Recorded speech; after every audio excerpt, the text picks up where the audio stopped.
Bismillah ar-Rahman ar-Rahim, assalamu alaikum chers frères et sœurs. Toutes mes condoléances pour le martyr de notre imam, l'imam al-Jawad alayhi salam, dans ce jour, le 29 jour du mois de Dhil Qa'd. Je vais commencer par un hadith rapporté de l'imam al-Rida alayhi salam au sujet de son fils, l'imam al-Jawad alayhi salam. Ce péni nouveau-né que nos chiites n'ont jamais vu, né pareil à nul autre, nous apporte plus de bénédiction. Nous savons très bien que la naissance de l'imam al-Jawad alayhi salam et aussi avant sa naissance a constitué un défi pour l'imam al-Rida alayhi salam et aussi pour les fidèles chiites. Pourquoi?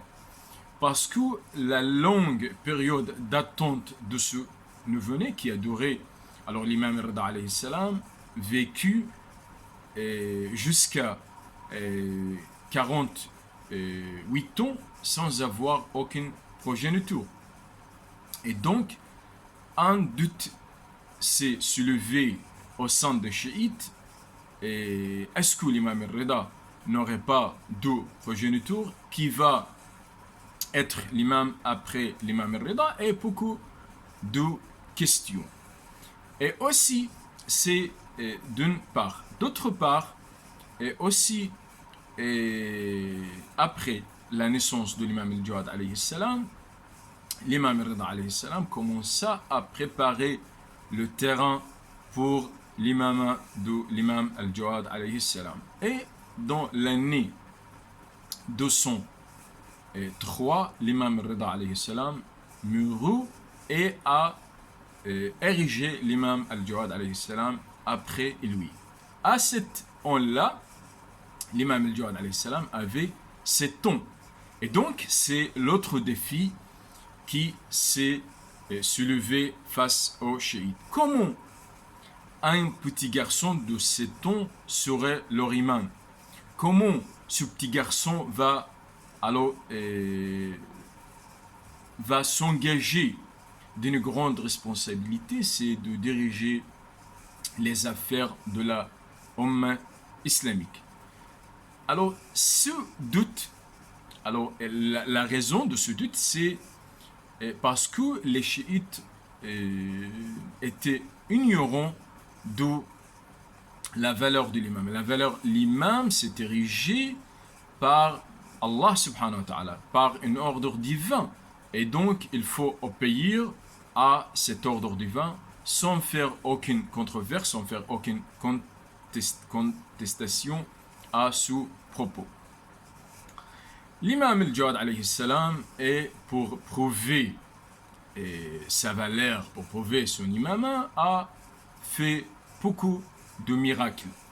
Et lorsqu'on entend quelquefois que c'est un génie, c'est pas un génie. Un génie, ce sont les sciences et les savoirs qu'on acquiert par nous.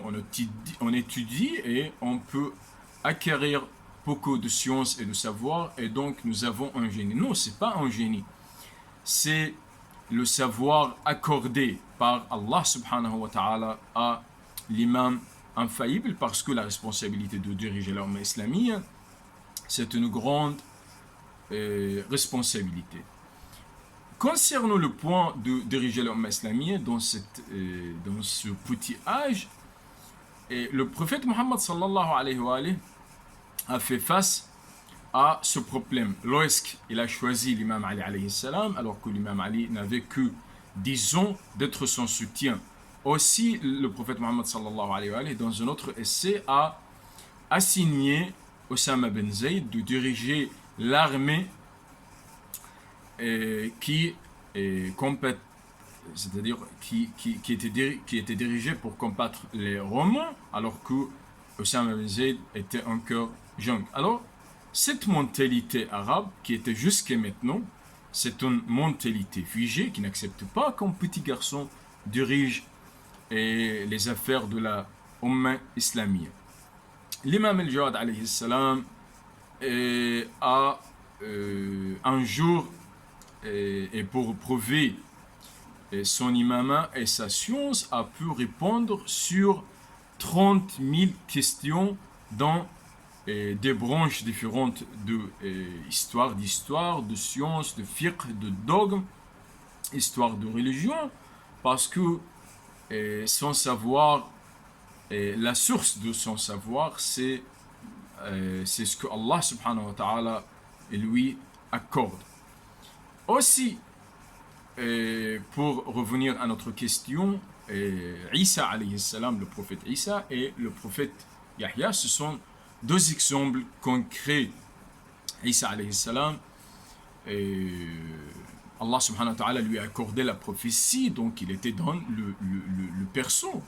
Et même Yahya, Allah subhanahu wa ta'ala lui a accordé le jugement, la sagesse, alors qu'il était tout à fait petit.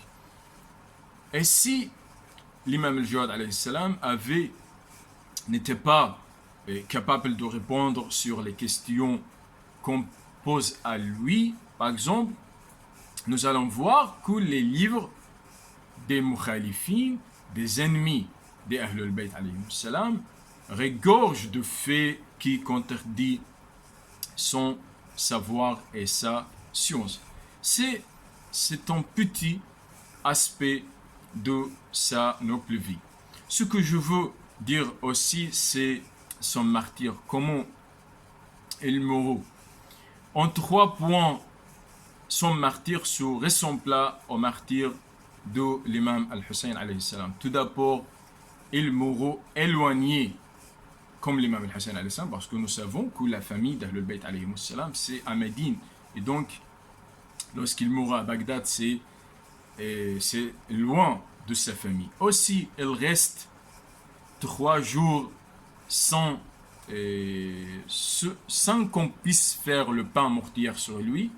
C'est aussi comme l'imam Hussein alayhi salam, qui est resté 3 jours sans qu'on puisse l'ensevelir et aussi sans faire le pain mortier. Et finalement, il meurt assoiffé comme l'imam al-Hussein alayhi salam, et ce point brise vraiment le cœur de ses fidèles chiites. Nous sollicitons Allah subhanahu wa ta'ala de nous accorder dans l'au-delà son intercession et sa bienséance dans ce pain monde. Wassalamu alaikum wa rahmatullahi wa barakatuh.